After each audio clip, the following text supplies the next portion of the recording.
Las palabras de mi nuera Daniela resonaron en toda la sala como una bofetada que me dejó sin aliento. Sinceramente, suegro, con lo poco que usted aporta, mejor ni venga a la boda. Sería vergonzoso tener que explicarle a mis invitados por qué el padre del novio es tan tacaño. Me quedé ahí parado, en medio de la sala de mi propia casa, sintiendo cómo cada palabra me atravesaba como cuchillos afilados. Mi hijo Sebastián estaba a su lado, con la mirada clavada en el suelo, sin decir absolutamente nada, ni una sola palabra en mi defensa. El silencio de mi único hijo dolía más que todos los insultos de ella juntos. Daniela continuó, ahora con una sonrisa que me heló la sangre. Mis amigas se van a casar en lugares increíbles, con banquetes de lujo. ¿Y yo? Tengo que conformarme con las migajas que usted quiere darme. Qué pena me da con mi familia. Sentí cómo mis manos temblaban. Acababa de ofrecerles $5,000. $5,000 que había ahorrado durante meses, trabajando turnos extra en el taller mecánico a mis 62 años.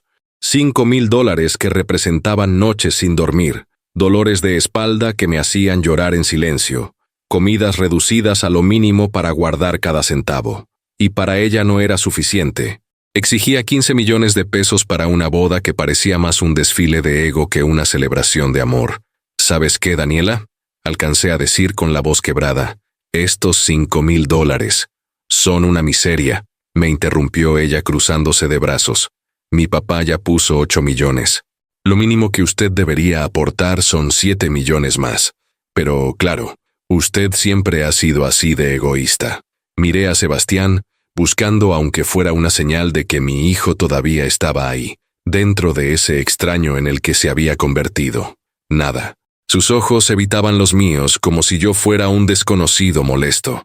En ese momento, algo dentro de mí se rompió. No fue un estallido dramático. Fue más bien como el último hilo de una cuerda gastada que finalmente cede después de soportar demasiado peso durante demasiado tiempo. Entiendo, dije con una calma que ni yo mismo reconocí en mi voz. Daniela sonrió, creyendo que había ganado, pero no tenía idea de lo que acababa de desatar. Si estás viendo esto, suscríbete al canal y déjame un comentario diciéndome desde qué parte de Latinoamérica nos estás viendo. Comparte esta historia con alguien que creas que necesita escucharla. Pero primero, déjame darte contexto de cómo llegué a este punto tan doloroso de mi vida. Necesito tus likes y comentarios para saber que me estás acompañando en esta historia que va a dejarte completamente impactado. Porque lo que hice después, ni mi propio hijo lo vio venir. ¿Cómo llegué hasta aquí? ¿Cómo pasé de ser un padre orgulloso y trabajador a convertirme en el villano de la historia de mi propia nuera? ¿Y cómo terminé dándole la lección más dura de humildad que jamás había dado en mi vida? Déjame contarte desde el principio, porque esta historia comienza mucho antes de esa horrible tarde en mi sala. Comienza con un sacrificio que hice hace 3 años y medio, un sacrificio que ellos olvidaron convenientemente cuando más les convenía recordarlo. Hace 3 años y medio, yo tomé la decisión más difícil de toda mi vida. Vendí la casa donde había vivido con mi esposa durante 32 años, la casa donde nacieron mis recuerdos más preciados, la casa donde mi Marta dio sus últimos respiros antes de que el cáncer se la llevara. Esa casa de 2 pisos en el barrio San Martín no era solo ladrillos y cemento, era el lugar donde Sebastián dio sus primeros pasos, donde celebramos cada Navidad, donde Marta y yo nos sentábamos en el portal cada tarde a tomar café y planear nuestro futuro. Las paredes guardaban 32 años de risas, de lágrimas, de vida vivida. La vendí por $142,000. $142,000 que representaban cada sacrificio que Marta y yo habíamos hecho juntos, cada hora extra que trabajé en el taller, cada vestido que ella no se compró para ahorrar, cada vacación que pospusimos, cada sueño que convertimos en esa casa que ahora tenía que dejar ir. Recuerdo el día que firmé los papeles. Mis manos temblaban tanto que el notario me preguntó si me sentía bien. ¿Cómo explicarle que estaba vendiendo mi corazón? ¿Cómo decirle que cada firma era como arrancar un pedazo de mi alma? Pero lo hice por Sebastián. Mi hijo había terminado la universidad 2 años antes. Estudió administración de empresas, y siempre soñó con abrir su propio negocio. Marta y yo habíamos trabajado toda la vida para darle esa educación. Ella murió 2 meses antes de su graduación, pero alcanzó a verlo con el título en la mano. Fue una de las últimas veces que la vi sonreír sin dolor. «Papá», me había dicho Sebastián aquella tarde de abril, con los ojos brillantes de emoción. «Encontré la oportunidad perfecta. Una sociedad para abrir una cadena de cafeterías gourmet. El mercado está creciendo. Los números son sólidos, pero necesito capital inicial. Necesito $95,000. $95,000. Me quedé en silencio, haciendo cálculos mentales. Mis ahorros apenas llegaban a $23,000. El taller donde trabajaba me daba para vivir modestamente, pero no para reunir esa cantidad en años. «Hijo», le dije despacio, «eso es mucho dinero. ¿Has pensado en pedir un préstamo bancario? Los bancos piden garantías que no tengo, papá, y los intereses son altísimos. Esta oportunidad no va a esperar. Mi socio tiene contactos, locales ya identificados, proveedores listos. Solo necesitamos el capital». Vi en sus ojos la misma determinación que tenía Marta cuando decidía algo importante. Esa mirada que no aceptaba un no por respuesta. «Dame 2 semanas», le dije finalmente. Durante esos 14 días apenas dormí. Consulté con 3 agentes inmobiliarios. Lloré en secreto cada noche, abrazando la almohada de Marta, pidiéndole perdón por vender nuestra casa. Pero sabía que ella hubiera hecho lo mismo. Siempre pusimos a Sebastián primero. El día que le entregué el cheque por $95,000, mi hijo lloró. Me abrazó como no lo hacía desde que era niño. «Papá, te lo voy a devolver todo, con intereses. Te prometo que en 2 años máximo te compro una casa aún mejor. Vas a estar orgulloso de mí. Te lo juro por la memoria de mamá». Esas palabras me sostuvieron durante los meses siguientes. Me mudé a un pequeño apartamento de un dormitorio en un barrio más económico. Vendí el auto de Marta que había mantenido como reliquia. Reduje mis gastos al mínimo, pero no me importaba. Estaba invirtiendo en el futuro de mi hijo. Estaba honrando el último deseo de Marta de ver a Sebastián triunfar. Los primeros meses, Sebastián me visitaba seguido. Me contaba emocionado sobre los avances del negocio. La primera cafetería abrió 6 meses después de mi inversión. Me llevó a conocerla. Era hermosa, moderna, exactamente como él la había soñado. «¿Ves, papá? Todo está saliendo perfecto. El año que viene abrimos la segunda sucursal, y ahí empiezo a pagarte». Yo sonreía, orgulloso, ignorando el dolor en mi espalda de las largas horas en el taller, ignorando que mi apartamento tenía goteras que no podía reparar, ignorando que a veces comía solo pan con café para llegar a fin de mes. Pero entonces, hace 1 año y medio, Sebastián conoció a Daniela. Al principio, ella parecía encantadora, educada, bien vestida, siempre sonriente. Venía de una familia de dinero. Eso era obvio. Su padre era dueño de una cadena de ferreterías. «Papá, te va a encantar Daniela», me había dicho Sebastián, radiante de felicidad. Y sí, al principio me cayó bien. Era atenta, me preguntaba cómo estaba, se interesaba por mi trabajo. Pero lentamente, muy lentamente empecé a notar cambios en mi hijo. Las visitas se fueron espaciando. Primero venía cada semana, luego cada 2 semanas, luego una vez al mes. Las llamadas telefónicas se hicieron más cortas, más distantes. Cuando le preguntaba por el negocio, sus respuestas se volvieron vagas. «Va bien, papá. Ya sabes cómo es esto, lleva tiempo consolidarse. Y lo de devolverme el dinero, hijo. No es por presionarte, pero han pasado casi 2 años y... Papá, por favor, el negocio está en fase de expansión. Todo lo que entra se reinvierte.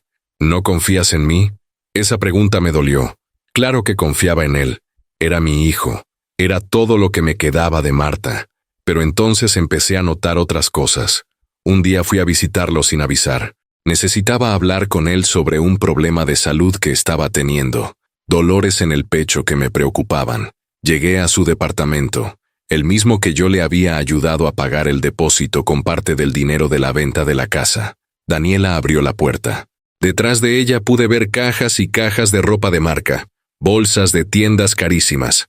Un televisor enorme que no estaba la última vez que visité. «Ay, suegro, qué sorpresa», dijo ella, pero su tono no sonaba precisamente contento. «Sebastián no está. Salió con unos clientes. ¿Puedo esperarlo?» «Es algo importante». Vaciló un momento. «Es que estamos un poco ocupados. Mejor llámelo más tarde». Me cerró la puerta en la cara. Literalmente. Me quedé ahí parado en el pasillo, sintiendo una mezcla de confusión y dolor. Esa fue la primera vez que sentí que algo estaba mal. Muy mal. Llamé a Sebastián esa noche. «Hijo, ¿está todo bien? Fui a tu casa y...» «Papá, ya Daniela me contó. Mira, no puedes aparecer así sin avisar. Tenemos una vida. Compromisos. No es como antes cuando vivías solo y tenías todo el tiempo del mundo. Sebastián, yo solo quería. Después hablamos». «Sí, estoy ocupado», colgó. Me senté en mi pequeño apartamento, mirando las paredes con humedad, y por primera vez desde la muerte de Marta, me sentí completamente solo. Pero todavía tenía esperanza.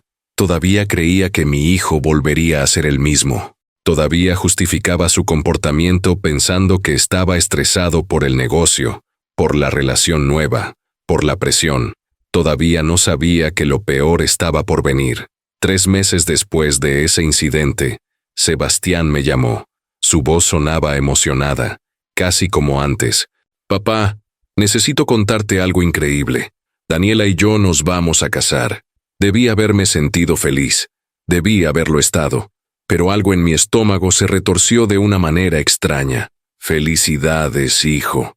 Me alegro mucho por ustedes. Gracias, papá. Y bueno, queremos hacer la boda por todo lo alto. Daniela merece la boda de sus sueños. Su familia ya ofreció poner 8 millones de pesos. Pensamos que la boda total costaría unos 15 millones. 15 millones de pesos. Casi $15,000. Hijo, eso es mucho dinero. Lo sé, papá, pero solo nos casamos una vez. Y bueno, pensé que tú podrías ayudar con tu parte. No tiene que ser la mitad, pero al menos unos 5 o 6 millones estaría bien. 5 o 6 millones. Entre $5,000 y $6,000. Sebastián, yo no tengo ese dinero. Apenas me alcanza para vivir y... Papá, por favor, es mi boda. Es el día más importante de mi vida. ¿No puedes hacer un esfuerzo? Puedes pedir un préstamo o vender algo. ¿Vender qué, hijo? Ya vendí todo lo que tenía para ayudarte con tu negocio. ¿Te acuerdas? Los $95,000 que todavía no me has devuelto. Silencio del otro lado. Papá, ya te dije que eso está reinvertido en el negocio. No es algo que pueda sacarse así nomás. Y honestamente, eso fue una inversión. Esto es diferente. Es mi boda. No podía creer lo que estaba escuchando. ¿Una inversión? Hijo, vendí la casa donde creciste. La casa donde tu madre murió. Te di todo ese dinero porque me prometiste. ¿Y yo qué culpa tengo de tus decisiones, papá? Nadie te obligó a vender la casa. Esa fue tu elección. Sentí como si me hubieran golpeado en el estómago. Sebastián, mira, papá, tengo que colgar. Piénsalo bien. Sería muy triste que no pudieras contribuir a la boda de tu único hijo. ¿Qué va a pensar la familia de Daniela? ¿Qué va a pensar ella? Y colgó. Me quedé con el teléfono en la mano, temblando, sintiendo cómo las lágrimas rodaban por mis mejillas. ¿Quién era este hombre? ¿Dónde estaba mi hijo? Pero aún así, porque era mi hijo, porque era todo lo que me quedaba, empecé a ahorrar para esa boda. Acepté turnos dobles en el taller, dejé de comprar carne, vivía de arroz, frijoles y lo más básico. Cada centavo que ganaba lo guardaba, cada moneda contaba. Durante 6 meses viví así, sacrificándome una vez más, y logré reunir $5,000. $5,000 que representaban mi salud deteriorándose, mi cuerpo dolorido, mi dignidad pisoteada día tras día. Cuando finalmente logré juntar esa cantidad, llamé a Sebastián para decirle que quería hablar con ellos, que tenía algo importante que entregarles. Vinieron a mi apartamento una tarde de sábado. Daniela entró mirando todo con desprecio apenas disimulado. Vi cómo arrugaba la nariz al ver las manchas de humedad en la pared, cómo evitaba tocar cualquier cosa. Bueno, suegro, ¿para qué nos citó con tanta urgencia?, preguntó ella, sin siquiera sentarse. Saqué el sobre con los $5,000. Lo había contado y recontado 100 veces. Era todo lo que tenía. Todo. Hijo, Daniela, dije con voz temblorosa por la emoción y el cansancio. Sé que querían más, pero logré reunir esto. Son $5,000. Espero que les ayude para la boda. Y entonces sucedió. Daniela tomó el sobre, lo abrió, contó los billetes y luego me miró con una expresión que nunca olvidaré, de desprecio absoluto. ¿Esto es todo? Y ahí fue cuando dijo esas palabras que me llevaron al punto de quiebre que describí al principio de esta historia. ¿Esto es todo? Repitió Daniela sosteniendo el sobre como si fuera basura. $5,000. Suegro, mi vestido solo cuesta más de 3,000. ¿En qué estaba pensando? Miré a Sebastián, esperando que dijera algo, cualquier cosa, pero él solo miraba hacia otro lado, con las manos en los bolsillos, como si la conversación no fuera con él. Daniela, yo, trabajé 6 meses ahorrando cada centavo para reunir esto. Es todo lo que tengo, logré decir con la voz quebrada. Ella soltó una risa seca, amarga. ¿Todo lo que tiene? Suegro, usted trabajó toda su vida. ¿Me va a decir que esto es todo? Por favor. Mi papá me contó que usted vendió una casa hace años. ¿Dónde está ese dinero? Ese dinero se lo di a Sebastián para su negocio, para las cafeterías. Le di $95,000. Ah, claro, eso. Daniela miró a Sebastián con una sonrisa cómplice. Una inversión inteligente, ¿no? Pero ahora resulta que para su propio hijo, para su única boda, no tiene nada más. Qué conveniente. No es que no quiera, es que no puedo. Daniela, por favor, entiende. ¿Entender qué? Me interrumpió su voz subiendo de tono. Que es un tacaño, que prefiere vivir como limosnero guardando su dinero quién sabe dónde. Mis amigas me dijeron que tuviera cuidado con los suegros avaros, pero no les creí. Qué tonta fui. Sentí como las lágrimas comenzaban a formarse en mis ojos. No podía permitir que me viera llorar. No le daría esa satisfacción. Sebastián, dije mirando directamente a mi hijo. ¿Tú también piensas esto? Él levantó la vista brevemente, encontró mis ojos, y luego volvió a mirar al suelo. Papá, es que... Bueno, sí es poco. Mis suegros están poniendo 8 millones de pesos. Esperábamos que al menos igualaras eso. Es lo justo, lo justo. Sentí como mi voz se quebraba. ¿Lo justo, hijo? Después de todo lo que hice por ti. Daniela se rió otra vez. Era una risa cruel, calculada. Ay, suegro, no empiece con el drama del padre mártir. Usted hizo lo que cualquier padre debería hacer. No es como que merezca un premio por cumplir con su obligación. Esa frase me atravesó como un puñal. Mis piernas temblaron. Tuve que apoyarme en la mesa. Creo que deberían irse. Susurré. Oh, ahora sí. Se pone dramático y nos corre. Típico. Daniela tiró el sobre con los $5,000 sobre mi mesa vieja. Sepa que si aparece en la boda con esta actitud de víctima, yo personalmente lo voy a sacar. No voy a permitir que arruine mi día perfecto con su cara de perro apaleado. Daniela, por favor. Intentó decir Sebastián, pero su voz era débil, sin convicción. No, Sebastián. Tu papá tiene que entender cómo son las cosas ahora. Tú y yo somos una familia. Él es solo, un invitado en nuestras vidas, y los invitados se comportan o se van. Salieron de mi apartamento dejándome ahí, de pie, temblando, sintiendo cómo mi mundo se desmoronaba. Pero esa no fue la última humillación. Oh, no. Esa fue solo la primera. 2 semanas después, me llamó Sebastián. Papá, necesito pedirte un favor. Mi corazón dio un salto. Tal vez se había dado cuenta. Tal vez venía a disculparse. Claro, hijo, lo que necesites. Daniela y yo necesitamos que nos prestes tu tarjeta de crédito. Es solo por unos días. Tenemos que hacer un pago para el salón de la boda, y la nuestra llegó al límite. Me quedé en silencio, procesando lo que acababa de escuchar. ¿Mi tarjeta de crédito? Sí, papá, son solo $1,800. Te los devolvemos en una semana. Te lo prometo. Sebastián, mi límite es de $2,000. Si me cobran intereses, no voy a poder pagarlo. Yo, ¿ves? Siempre lo mismo contigo. Siempre poniendo excusas. ¿Sabes qué me dijo Daniela? Que su papá nunca le niega nada. que si necesitan algo, él está ahí sin pensarlo 2 veces. ¿Por qué tú no puedes ser así? Hijo, no es que no quiera, es que literalmente no puedo. Mi sueldo apenas me alcanza para nada, lo sé. Siempre estás pobre, siempre estás sufriendo. Honestamente, papá, ya cansa, ¿sabes? Olvídalo. Le voy a pedir a mi suegro. Al menos él sí nos apoya. Colgó antes de que pudiera responder.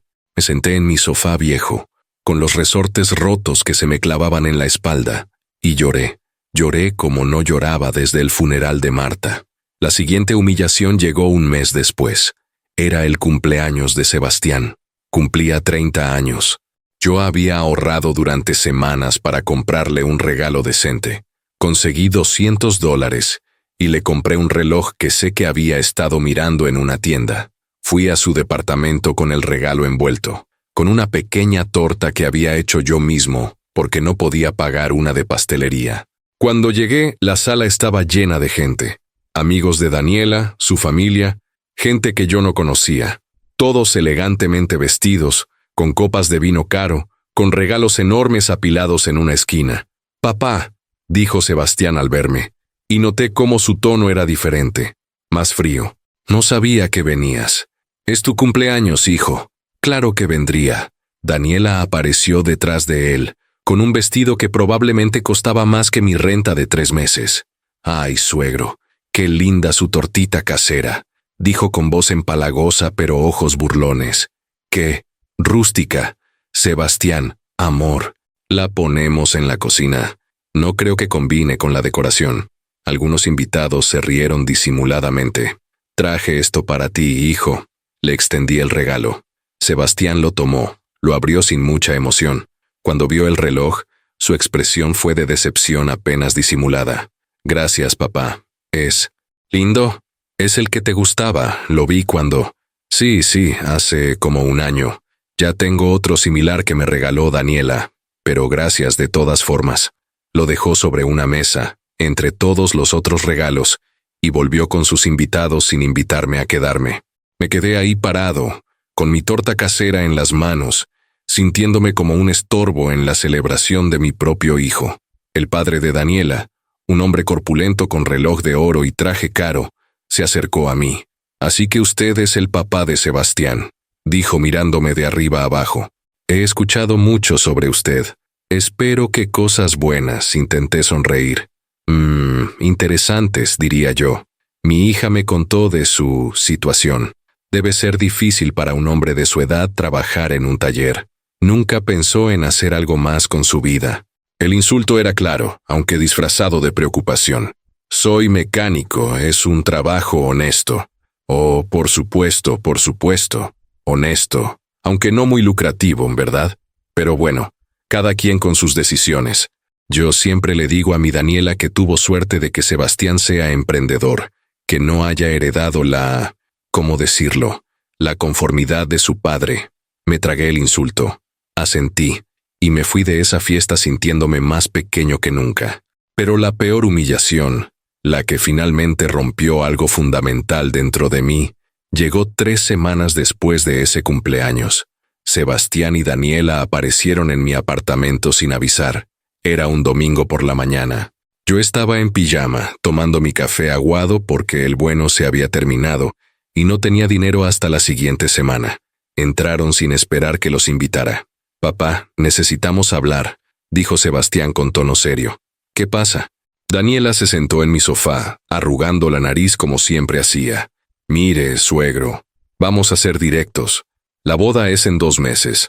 Usted solo aportó $5,000. Eso ni siquiera cubre la banda musical. Hemos estado haciendo números y honestamente es vergonzoso». ¿Vergonzoso? Sí. Mi familia está poniendo el 80% de todo. La familia del novio prácticamente no existe en esta boda. ¿Sabe cómo se ve eso? ¿Sabe qué van a pensar? Daniela, ya te expliqué que no tiene dinero, sí, ya sabemos. Pero papá sí lo tiene. Miró a Sebastián. Cuéntale. Mi hijo se aclaró la garganta, evitando mi mirada. Papá, recordé que cuando mamá murió, ella tenía un seguro de vida. ¿Qué pasó con ese dinero? Sentí como si me hubieran arrojado agua helada. Sebastián, Ese dinero lo usé para pagar el tratamiento final de tu madre. Las medicinas, el hospital, el funeral, todo eso costó. ¿Todo?, interrumpió Daniela. ¿El seguro completo? No le creo. Esos seguros son de mínimo 30,000 o 40,000 dólares. ¿Me va a decir que todo se fue en el hospital? El tratamiento de cáncer es carísimo, Daniela. Y quise darle a Marta el mejor. O sea que gastó todo en una persona que igual se iba a morir, y ahora no tiene nada para su hijo vivo. Excelente decisión, suegro. El mundo se detuvo. Las palabras de Daniela resonaron en mi apartamento como explosiones. ¿Acababa de decir eso sobre Marta? ¿Sobre mi esposa? ¿Sobre la madre de Sebastián? Miré a mi hijo, esperando que explotara, que defendiera a su madre, que dijera algo. Daniela tiene un punto, papá, dijo Sebastián en voz baja. Tal vez podrías haber administrado mejor ese dinero. Algo dentro de mí se rompió en ese momento. No fue dramático. No grité, no lloré. Simplemente una parte de mí murió ahí mismo. Sebastián, dije con una calma que me asustó a mí mismo. ¿Acabas de permitir que ella insultara la memoria de tu madre? Papá, no seas dramático. Ella no quiso. Salgan de mi casa. Papá, no.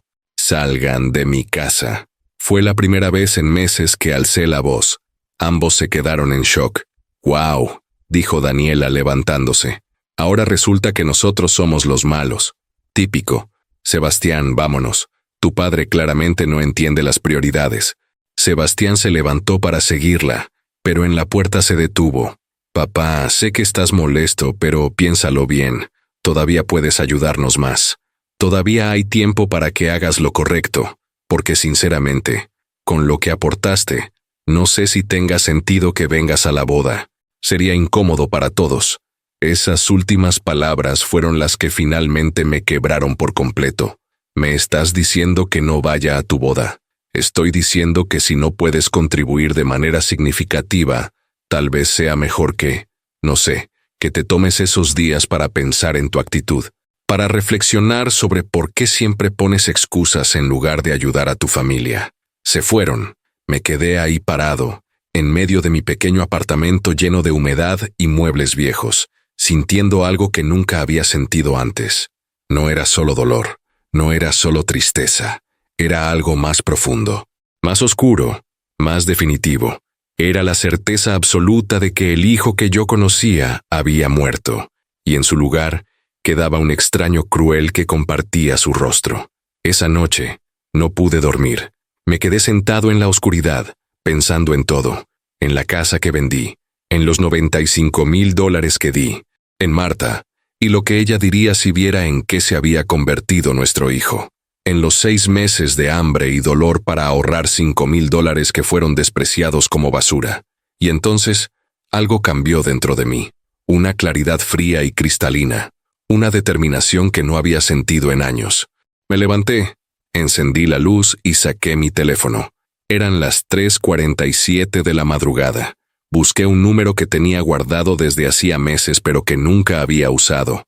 El número de la mejor abogada de familia de la ciudad. Una mujer que me habían recomendado cuando consideré hacer algo respecto a mi inversión en el negocio de Sebastián, pero que nunca contacté porque era mi hijo, y las familias no se demandan. Pero esa familia había muerto. Y era hora de que naciera algo nuevo, algo que ellos nunca vieron venir. A la mañana siguiente, a las 9:00 a.m. en punto, llamé al despacho de la abogada Mónica Restrepo. «Buenos días, mi nombre es Roberto Martínez. Me recomendaron con usted hace unos meses. Necesito asesoría legal urgente sobre una inversión familiar y posible fraude». La recepcionista me dio cita para esa misma tarde.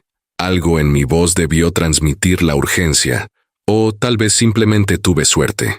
A las 13:00 p.m. estaba sentado frente a la abogada Restrepo. Era una mujer de unos 50 años, con mirada afilada y modales directos. Me gustó inmediatamente. «Señor Martínez, cuénteme su situación». Y se lo conté todo, cada detalle, la venta de mi casa, los 95,000 dólares, las promesas de devolución, el contrato que había firmado, las humillaciones, todo. Ella tomó notas meticulosamente, su expresión volviéndose más seria con cada palabra. ¿Tiene el contrato de préstamo o inversión que firmó con su hijo? Sí. Saqué de mi bolso una carpeta que había preparado cuidadosamente. Aquí está. También traje extractos bancarios que muestran la transferencia completa y mensajes de texto donde él prometía devolverme el dinero. La abogada Restrepo revisó los documentos con atención profesional. Pasaron varios minutos en silencio, mientras ella leía cada página. Finalmente levantó la vista. Señor Martínez, esto es un contrato de préstamo perfectamente legal y vinculante. Su hijo se comprometió a devolverle $95,000 más intereses del 3% anual, en un plazo máximo de 3 años. Ya pasaron 3 años y medio. Está en mora. ¿Qué significa eso exactamente? Significa que usted tiene todo el derecho legal de exigir el pago completo inmediato. Con intereses acumulados y penalizaciones por mora, estamos hablando de aproximadamente $108,500 que su hijo le debe en este momento. $108,500. Sentí como mi corazón latía más rápido. ¿Y si no puede pagar? Entonces puede solicitar el embargo de bienes. El negocio que él montó con su dinero, por ejemplo. Según este contrato, usted es acreedor preferente. Si él no paga, usted puede forzar la liquidación del negocio para recuperar su dinero. ¿Puedo hacer eso? No solo puede, tiene todo el derecho. Señor Martínez, permítame ser clara. Su hijo lo está estafando. Él usó su dinero para montar un negocio exitoso y ahora pretende que usted nunca lo recupere. Eso no es solo inmoral, es ilegal. La palabra estafa resonó en mi mente. Mi propio hijo, estafándome. ¿Qué me recomienda hacer? La abogada Restrepo se reclinó en su silla, juntando las yemas de sus dedos. Depende de qué quiera lograr. ¿Quiere su dinero de vuelta? Podemos enviar una carta de demanda. Si no responde en 10 días hábiles, procedemos con demanda formal y embargo. ¿Quiere que entiendan la gravedad de la situación? Podemos hacerlo más impactante. ¿Impactante cómo? Bueno, me mencionó que hay una boda en 2 meses, una boda cara. Si yo fuera usted y quisiera enviar un mensaje claro, esperaría a 2 semanas antes de la boda. Entonces enviaría la carta de demanda y simultáneamente solicitaría el embargo preventivo del negocio. Eso congelaría todas las cuentas bancarias relacionadas con las cafeterías hasta que se resuelva la deuda. La imagen se formó en mi mente con claridad cristalina. ¿Eso significa que no tendrían acceso a su dinero? Exactamente. No podrían sacar un centavo de las cuentas del negocio. Y si el negocio es su principal fuente de ingresos, como sospecho que es, se quedarían sin forma de pagar esa boda de 15 millones de pesos. Una sonrisa pequeña, amarga, comenzó a formarse en mis labios. ¿Y eso es legal? Completamente. Usted es un acreedor legítimo en mora. Tiene todo el derecho de proteger sus intereses. El juez aprobaría el embargo preventivo en 24 horas con esta documentación. Quiero hacerlo. ¿Está seguro? Es su hijo. Las relaciones familiares pueden. Mi hijo murió. La interrumpí con una calma que me sorprendió. El hombre que lleva su nombre es un extraño que me humilla y que permite que insulten la memoria de mi esposa muerta. Quiero mi dinero de vuelta. Todo. La abogada Restrepo asintió lentamente. Entonces empecemos. Necesito que me firme una autorización para actuar en su representación. Mis honorarios son $3,500, pero trabajamos con el acuerdo de que se pagan del dinero recuperado. Si no recuperamos nada, usted no paga nada. ¿Le parece justo? Me parece perfecto. Firmé los papeles ahí mismo. Por primera vez en meses, sentí algo parecido a la esperanza. O tal vez no era esperanza. Era algo más oscuro, más satisfactorio. Era justicia. Salí de ese despacho con un plan claro. Esperaría. Mantendría silencio. Dejaría que Sebastián y Daniela pensaran que me habían quebrado. Y entonces, cuando estuvieran más vulnerables, cuando todo su mundo perfecto estuviera a punto de materializarse en esa boda ridículamente cara, atacaría. Las siguientes semanas fueron extrañas. Sebastián llamó un par de veces con voz conciliadora. Papá, sobre lo del otro día. Tal vez Daniela se pasó un poco. Ya sabes cómo es cuando está estresada por la boda. Entiendo, hijo. Dije con voz neutral sin emoción. Entonces, ¿estás bien? ¿Vas a venir a la boda? Veré qué puedo hacer. Genial. Y papá, sobre lo del dinero. ¿Pudiste pensar en algo más que puedas aportar? Aunque sea un par de miles más. Haría una gran diferencia. Respiré profundo, conteniendo la rabia que amenazaba con estallar. Lo pensaré, Sebastián. Eso es todo lo que pido. Te quiero, papá. Colgó antes de que pudiera responder. Como siempre. 2 semanas antes de la boda, la abogada Restrepo me llamó. Señor Martínez, es hora. ¿Sigue adelante con esto? Completamente. Perfecto. Mañana a primera hora enviaremos la carta de demanda por mensajería certificada a su domicilio y al negocio. Simultáneamente, presentaremos la solicitud de embargo preventivo. Para el viernes, sus cuentas estarán congeladas. Hágalo. Esa noche dormí mejor de lo que había dormido en meses. El jueves a las 11:37 am, mi teléfono explotó. Sebastián. No contesté. Llamó de nuevo. Y de nuevo. Y de nuevo. 8 llamadas perdidas en 20 minutos. Luego llegaron los mensajes de texto. Papá, llámame urgente. Papá, ¿qué hiciste? Papá, por favor, contesta. No puedes estar hablando en serio. Esperé 2 horas antes de llamar de vuelta. Quería que sintiera la desesperación. Quería que supiera cómo se sentía ser ignorado. Cuando finalmente llamé, Sebastián contestó al primer timbre. Papá, hola, Sebastián. Vi que me llamaste. Vi que me llamaste. Papá, nos llegó una demanda. Una abogada dice que le debes $108,000. ¿Qué es esto? Ah, eso. Sí, decidí cobrar el préstamo que te hice. Con intereses, como establecía el contrato. ¿Contrato? Papá, eso era dinero de familia. No puedes demandarme. Claro que puedo. Firmaste un contrato. Prometiste pagar en 3 años. Ya pasaron 3 años y medio. Estás en mora. Papá, la boda es en 2 semanas. No puedo pagarte ahora. Entonces pagarás después. Pero el embargo preventivo se mantiene hasta que tengamos un acuerdo de pago. Silencio del otro lado. Podía escuchar su respiración agitada. ¿Embargo? ¿Qué embargo? El embargo de las cuentas del negocio. Todas las cuentas bancarias relacionadas con tus cafeterías están congeladas hasta que resolvamos esto. No puedes sacar dinero de ahí. Papá, ese dinero es para la boda. Ya pagamos adelantos. Tenemos que pagar al salón, a los proveedores, todo. Deberías haber pensado en eso antes de humillarme. Antes de permitir que tu esposa insultara la memoria de tu madre. Papá, por favor, podemos hablar de esto. Ven a casa, solucionamos esto como familia. No somos familia, Sebastián.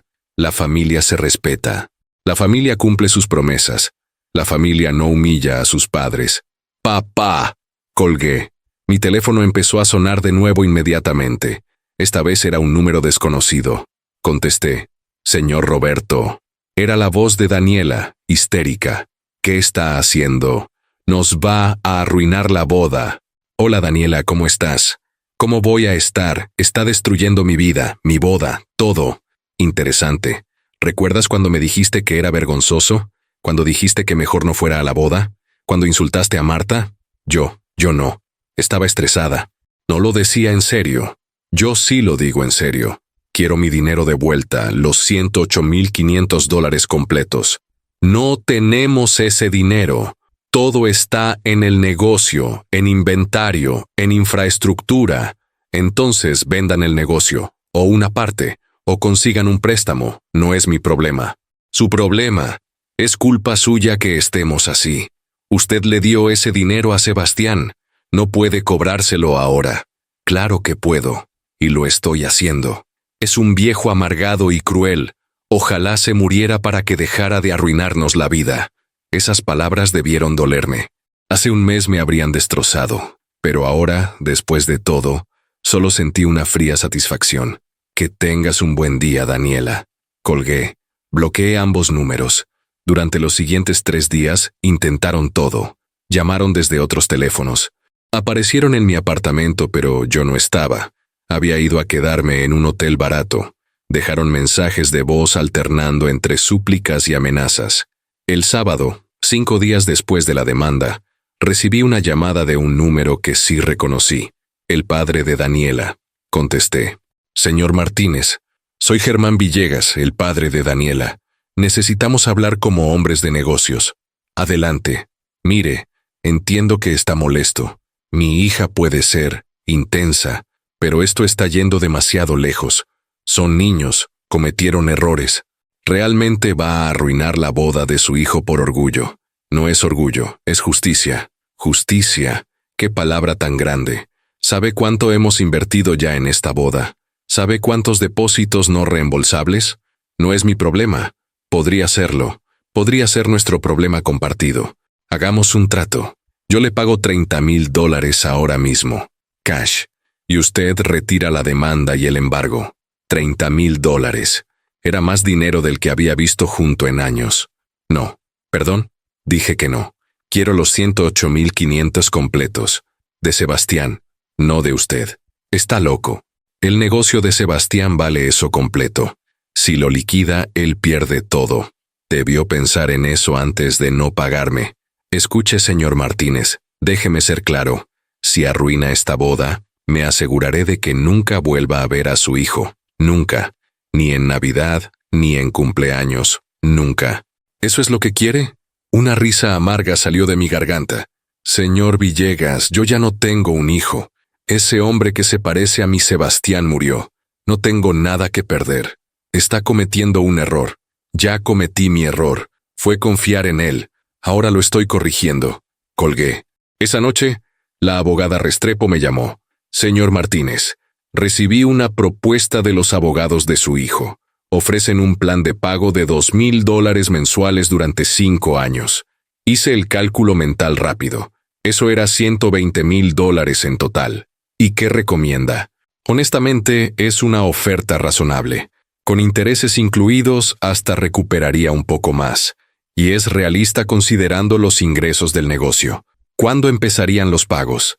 El primer pago sería en 30 días, después del mes de la boda.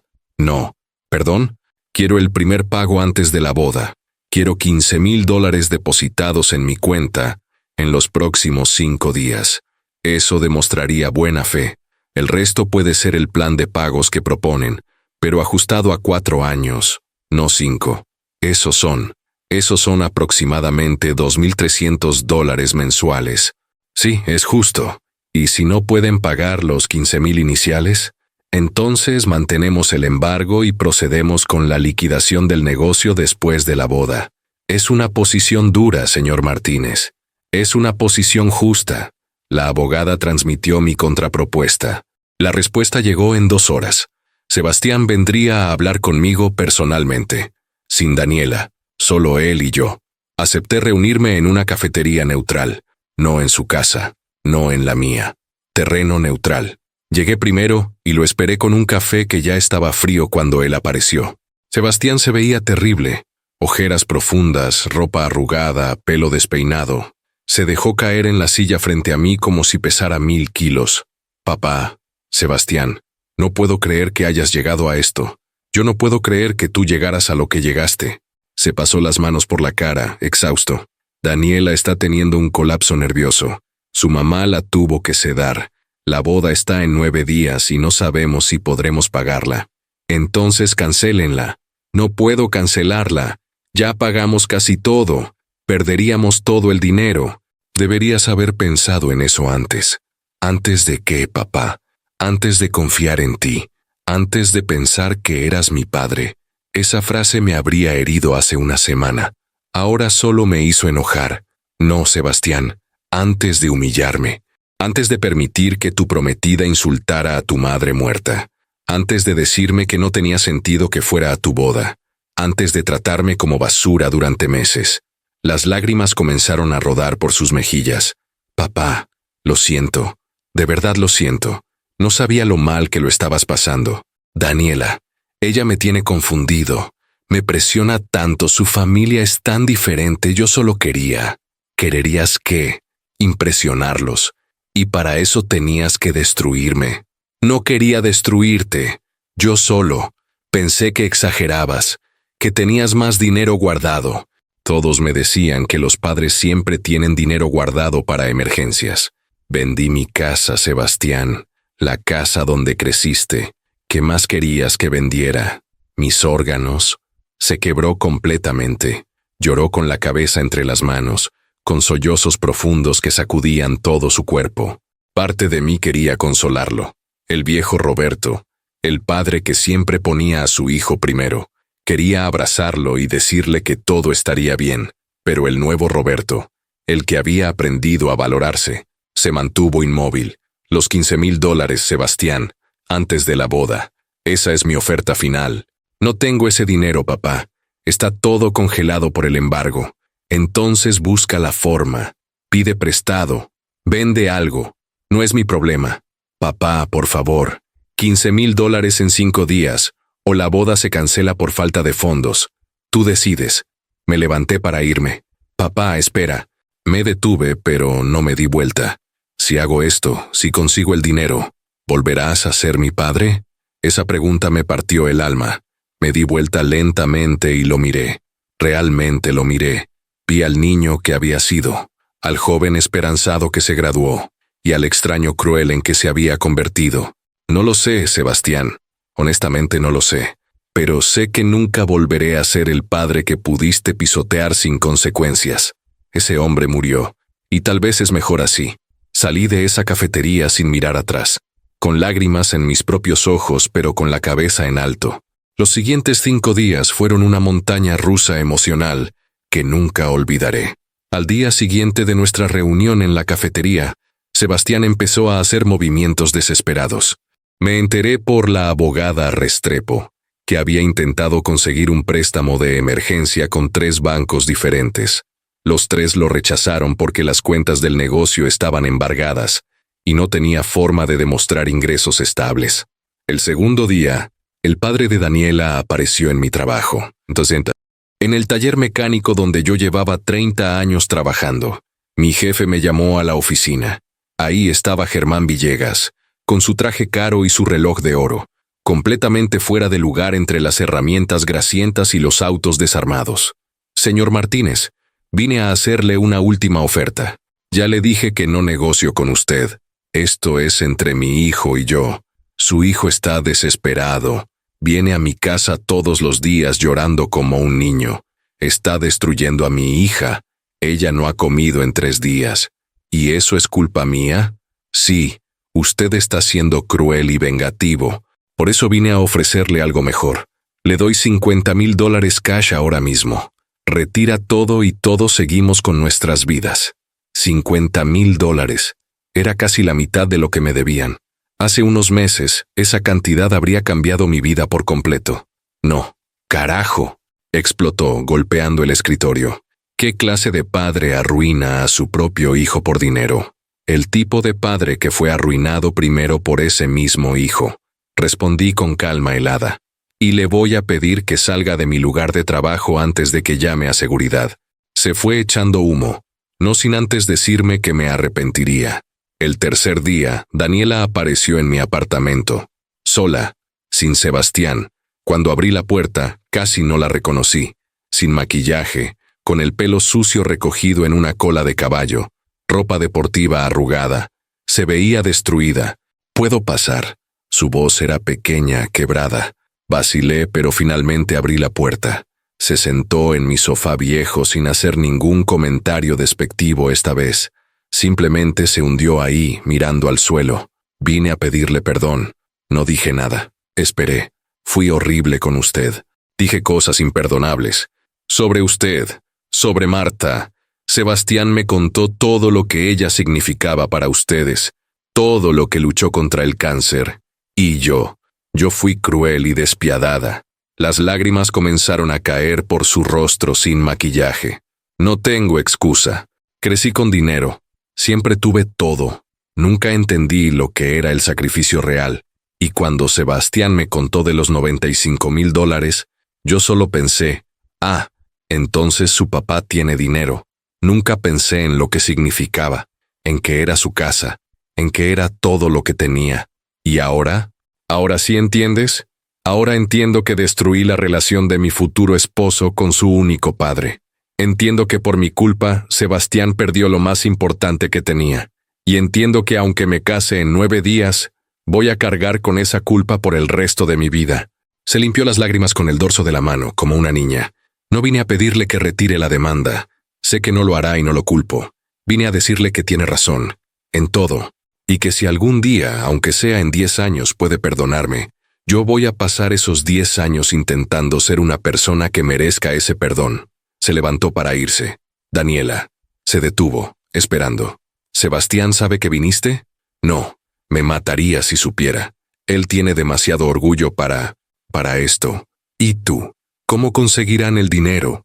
Mi papá finalmente aceptó prestarnos los $15,000, pero Sebastián tendrá que devolvérselos también. Vamos a estar enterrados en deudas por años. La boda va a ser más pequeña de lo planeado.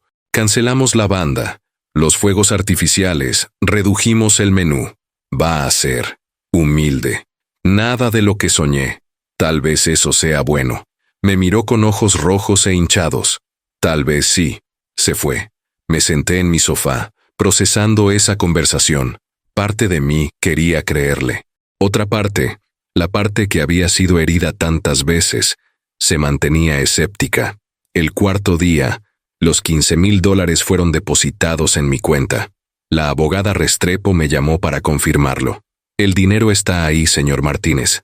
¿Procedemos con levantar el embargo y formalizar el acuerdo de pagos? Sí, proceda. ¿Está seguro? Una vez que levantemos el embargo, perdemos ese poder de presión. El trato era ese. Yo cumplo mi palabra, aunque otros no lo hagan. Es usted un hombre de principios. Redactaré el acuerdo hoy mismo. Esa noche Sebastián me llamó. Por primera vez en días contesté. Papá, el dinero está en tu cuenta. Lo sé. El embargo se levanta mañana, ¿verdad? Así es. Silencio largo e incómodo. Papá, quiero que sepas que entiendo por qué hiciste esto.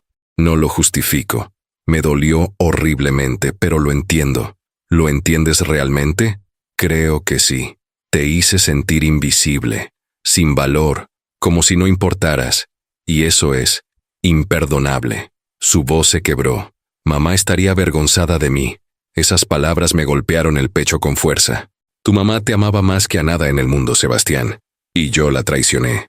Los traicioné a ambos. ¿La boda sigue en pie? Sí, pero va a ser diferente. Mucho más pequeña. Íntima. Honestamente, creo que así es mejor. Daniela y yo hemos estado hablando mucho estos días. Cosas reales, profundas. Cosas que deberíamos haber hablado hace meses. Me alegro. ¿Papás, vendrás? Esa pregunta flotó en el aire entre nosotros como una mariposa frágil. No lo sé, hijo. Entiendo. Solo quiero que sepas que me gustaría que estuvieras ahí. Me gustaría muchísimo. Pero entiendo si no puedes, si es demasiado. ¿Y Daniela? ¿Ella también quiere que esté? Ella fue quien me dijo que te llamara, que te dijera que sin presiones, sin expectativas, pero que serías bienvenido. Respiré profundo. Lo pensaré. Eso es todo lo que puedo pedir. Te amo, papá. Sé que no lo demostré en estos meses, pero te amo. Y lamento tanto, tanto haberte lastimado. Colgamos. Me quedé mirando el techo de mi apartamento, sintiendo emociones contradictorias luchando dentro de mí. Rabia, dolor, algo parecido al alivio, algo que podría ser el comienzo del perdón. El quinto día, 3 días antes de la boda, la abogada Restrepo me citó en su oficina para firmar el acuerdo final. El documento era claro: $15,000 ya pagados, 93,500 restantes divididos en 48 cuotas mensuales de $2,300, comenzando el mes siguiente. Si Sebastián se atrasaba en 2 pagos consecutivos, yo podía reactivar el embargo. Es un buen acuerdo, dijo la abogada. Recuperará su dinero con intereses, y su hijo aprenderá responsabilidad financiera. ¿Y si no paga? Entonces recupera el negocio. De cualquier forma, usted gana. Firmé el documento. Cuando salí de esa oficina me sentí extraño, más liviano de alguna manera. Durante meses había cargado con el peso de la humillación, de la injusticia. Ahora, ese peso se había transformado en algo diferente. No era felicidad exactamente, era algo más complejo. Era dignidad restaurada. Esa tarde hice algo que no había hecho en mucho tiempo. Fui al cementerio donde estaba enterrada Marta. Me senté frente a su lápida, con flores frescas que había comprado en el camino. Marta, comencé. sintiendo como siempre que me escuchaba, hice algo difícil. Algo que tú tal vez no habrías aprobado. Demandé a nuestro hijo. El viento sopló suavemente entre los árboles. Pero amor, él nos estaba faltando el respeto. A ti, a tu memoria. Y yo no pude permitirlo más. Las lágrimas comenzaron a rodar por mis mejillas. Ojalá estuvieras aquí para decirme si hice lo correcto. Ojalá pudieras decirme qué hacer ahora. Voy a su boda, intento reconstruir lo que se rompió, o me mantengo firme en mis límites. Una paloma se posó cerca de la lápida. Me miró con sus ojos pequeños y brillantes, y luego voló hacia el cielo despejado. Marta siempre decía que las palomas eran mensajeras, que traían respuestas cuando más las necesitabas. Creo que ya sé tu respuesta, susurré. Siempre fuiste más sabia que yo. Me quedé ahí un rato más, en paz por primera vez en mucho tiempo, sintiendo que finalmente había honrado su memoria de la manera correcta, no permitiendo que la pisotearan, no quedándome callado, defendiendo su valor y el mío. 2 días antes de la boda tomé una decisión. La mañana de la boda amaneció con un cielo perfectamente azul. Uno de esos días donde parece que hasta el clima conspira para que todo salga bien. Yo estaba en mi apartamento, mirando el traje que había sacado del armario. El mismo traje que usé en el funeral de Marta. El único traje decente que me quedaba. Había tomado mi decisión 2 días atrás, pero no se lo había dicho a nadie. Ni a Sebastián, ni a la abogada. Ni siquiera estaba completamente seguro hasta ese momento, parado frente al espejo, ajustándome la corbata con manos temblorosas. Marta, dije en voz alta al espacio vacío, si esto es un error, dame una señal ahora. No hubo señales. Solo el silencio de mi pequeño apartamento y el sonido de mi propia respiración. Me puse el traje. La boda era a las 4:00 p.m. en un salón mucho más modesto que el que originalmente habían planeado. Según me había contado Sebastián en una de nuestras breves conversaciones telefónicas, habían tenido que reducir la lista de invitados de 200 personas a 80. Nada de banda en vivo, solo un DJ. Nada de menú de 5 tiempos, solo un buffet sencillo. Nada de fuegos artificiales o espectáculos. Una boda humilde, real, honesta. Llegué al salón a las 3:45 p.m. Nadie me esperaba. No había avisado que vendría. En la entrada, una prima de Daniela que estaba recibiendo a los invitados me miró con sorpresa. «¿Señor Martínez?» Yo. No sabía qué. ¿Puedo pasar? Claro, por favor. El salón era bonito en su sencillez. Flores blancas y verdes, luces cálidas, decoración elegante pero sin pretensiones. Me senté en la última fila, deliberadamente apartado, donde pudiera ver sin ser el centro de atención. Poco a poco fueron llegando los invitados. Reconocí a algunos familiares lejanos, a amigos de Sebastián de la universidad, a la familia de Daniela, todos con expresiones que mezclaban felicidad con algo parecido a la incomodidad. A las 4:10 p.m., la música cambió. La marcha nupcial comenzó a sonar. Daniela apareció en el pasillo del brazo de su padre. Se veía hermosa con un vestido sencillo pero elegante, muy diferente al vestido de princesa recargado que probablemente había soñado originalmente. Su rostro mostraba felicidad genuina, pero también madurez. Ya no era la niña caprichosa que había conocido, o al menos no solo eso. Y entonces vi a Sebastián al frente del altar. Mi hijo. Se veía nervioso, emocionado, feliz. Cuando Daniela comenzó a caminar hacia él, su rostro se iluminó con una sonrisa que no había visto en meses. Y entonces, justo cuando Daniela estaba a mitad del pasillo, Sebastián me vio. Su expresión cambió completamente. Primero shock, luego algo que parecía alivio, y finalmente, lágrimas que comenzaron a rodar por sus mejillas sin que pudiera controlarlas. Se llevó una mano al corazón, como si quisiera contener algo que estaba a punto de estallar dentro de él. Daniela llegó al altar y notó que Sebastián lloraba. Le susurró algo. Él negó con la cabeza y señaló discretamente hacia donde yo estaba. Daniela se dio vuelta y me vio. Sus ojos también se llenaron de lágrimas. La ceremonia comenzó, pero Sebastián apenas podía concentrarse. Cada pocos segundos miraba hacia donde yo estaba, como si necesitara confirmar que no era una alucinación. Cuando llegó el momento de los votos, Sebastián tomó las manos de Daniela y habló con voz temblorosa. Daniela, estos meses me enseñaron algo fundamental. Me enseñaron que el amor real no es solo romance y felicidad, es también responsabilidad, es honrar a quienes nos aman, es no olvidar de dónde venimos ni quienes sacrificaron todo por nosotros. Hizo una pausa, mirando directamente hacia mí. Alguien muy importante me dio una lección durísima sobre el valor, el respeto y la dignidad, y aunque me dolió como nada en mi vida, necesitaba aprender esa lección, porque sin ella, nunca hubiera sido el hombre que tú mereces, el hombre que mi mamá habría querido que fuera. Las lágrimas corrían libremente por su rostro ahora. Prometo honrarte, prometo respetarte, prometo nunca olvidar lo que realmente importa. Y prometo que construiremos una vida juntos basada en valores reales, no en apariencias.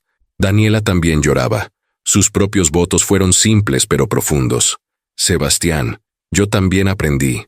Aprendí que lo que brilla no siempre es oro, que las bodas perfectas no hacen matrimonios perfectos, y que la verdadera familia se construye con respeto, no con dinero. Miró brevemente hacia mí antes de continuar. Prometo ser la mujer que tu familia merece, la nuera que honre el sacrificio de quienes te dieron todo. Y prometo que nuestro hogar siempre tendrá las puertas abiertas para quienes verdaderamente nos aman. Cuando el sacerdote los declaró marido y mujer, el salón estalló en aplausos. Pero Sebastián no besó a su esposa inmediatamente. En lugar de eso, bajó del altar y caminó directamente hacia donde yo estaba. Todo el salón quedó en silencio, todos los ojos siguiendo su movimiento. Llegó hasta mi fila, sus ojos rojos, su cara mojada de lágrimas. «Papá», dijo con voz quebrada, «viniste». «Vine», respondí sintiendo mi propia voz quebrarse. Pensé que te había perdido para siempre. Estuve cerca de perderte tú a mí, hijo». Se dejó caer de rodillas frente a mí, ahí mismo en medio de todo el mundo. «Perdóname, por favor, perdóname. Fui un hijo horrible, un hombre horrible. Te hice cosas imperdonables. Me agaché para quedar a su altura, tomando su rostro entre mis manos. Sebastián, me lastimaste profundamente. Me hiciste sentir invisible, sin valor. Pero viniste aquí hoy porque a pesar de todo, sigues siendo mi hijo. Y los padres no abandonan a sus hijos, incluso cuando los hijos se pierden por un tiempo. ¿Puedes perdonarme algún día? Ya te perdoné, hijo. Pero perdonar no significa olvidar. Significa que vamos a construir algo nuevo, algo diferente. Una relación basada en respeto mutuo, no en sacrificios unilaterales.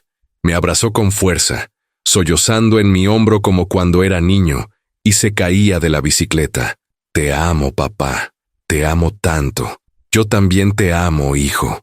Daniela se había acercado también. Cuando Sebastián se separó de mí, ella estaba ahí con su vestido blanco, sus ojos también rojos de llorar. «Señor Martínez, Roberto, yo, Daniela», la interrumpí suavemente. «Todos cometemos errores. Lo importante es aprender de ellos. Bienvenida a la familia». Ella se cubrió la boca con ambas manos, incapaz de contener el llanto. Se inclinó y me abrazó también. «Voy a ser mejor, lo prometo. Voy a hacerlo mejor. Lo sé». El resto de la recepción fue emotivo de una manera que ninguna boda cara podría haber logrado. Durante la cena, Sebastián pidió un micrófono e hizo un brindis que dejó a todos en silencio. «Quiero hacer un brindis por alguien muy especial, mi papá, Roberto Martínez, un hombre que me enseñó el verdadero significado de la dignidad. Papá, vendiste tu casa para darme la oportunidad de cumplir mis sueños. Te di promesas que no cumplí. Te traté de maneras que me avergüenzan profundamente. Y cuando finalmente puse límites, yo reaccioné con rabia en lugar de reflexión». Levantó su copa. «Pero hoy, viendo que viniste a pesar de todo, entiendo lo que es el amor incondicional. No es aguantar abusos, es tener la fortaleza de enseñar lecciones duras cuando es necesario, y la gracia de dar segundas oportunidades cuando hay verdadero arrepentimiento. Papá, voy a pasarme los próximos años devolviendo no solo el dinero que te debo, sino también el respeto que perdí. Te amo». Todo el salón brindó. Muchos lloraban sin siquiera conocer la historia completa. Más tarde, durante el baile, Sebastián me pidió que bailáramos. No era tradicional que padre e hijo bailaran juntos, pero él insistió. Mientras nos movíamos torpemente al ritmo de una canción lenta, me habló en voz baja. Papá, quiero que sepas algo. El primer pago de los $2,300 va a llegar a tu cuenta el día 15 del próximo mes. Daniela y yo hicimos un presupuesto estricto. Vamos a vivir de manera humilde por los próximos años. Nada de lujos, nada de gastos innecesarios. Cada centavo extra va para ti. No tienes que. Sí tengo que.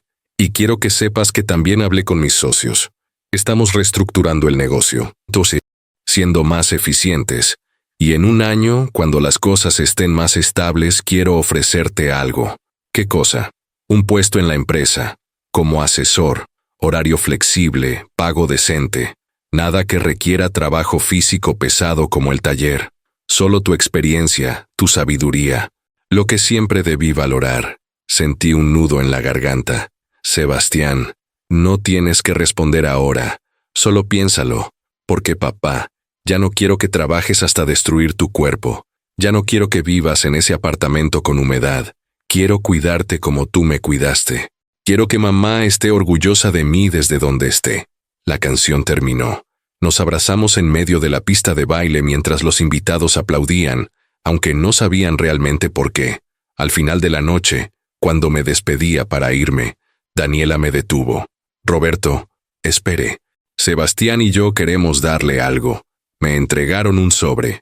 No es mucho, solo $500, pero queremos que se tome unas pequeñas vacaciones. Un fin de semana en la playa, o en las montañas, o donde quiera. Un lugar donde pueda descansar y pensar en cosas bonitas. No tienen que. Queremos hacerlo. Por favor, acéptelo.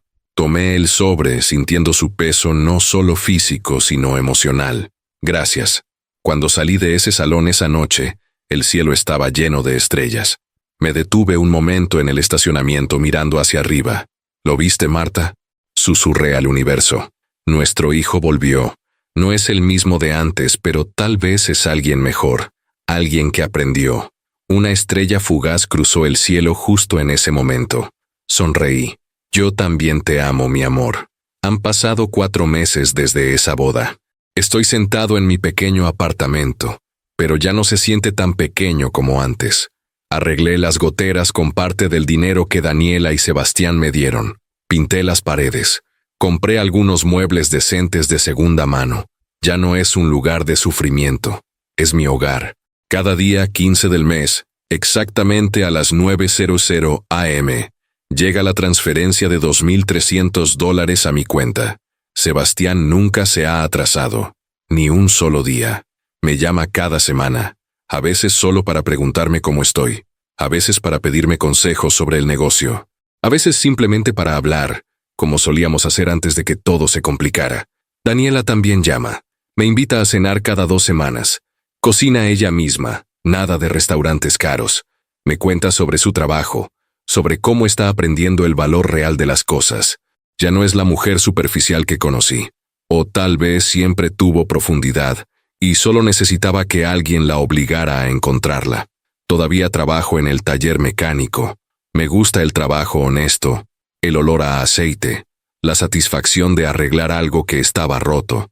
Pero ya no hago turnos dobles. Ya no sacrifico mi salud, porque aprendí algo fundamental en todo este proceso. Aprendí que no puedo cuidar a nadie si primero no me cuido a mí mismo. Aprendí que el amor no significa permitir el abuso.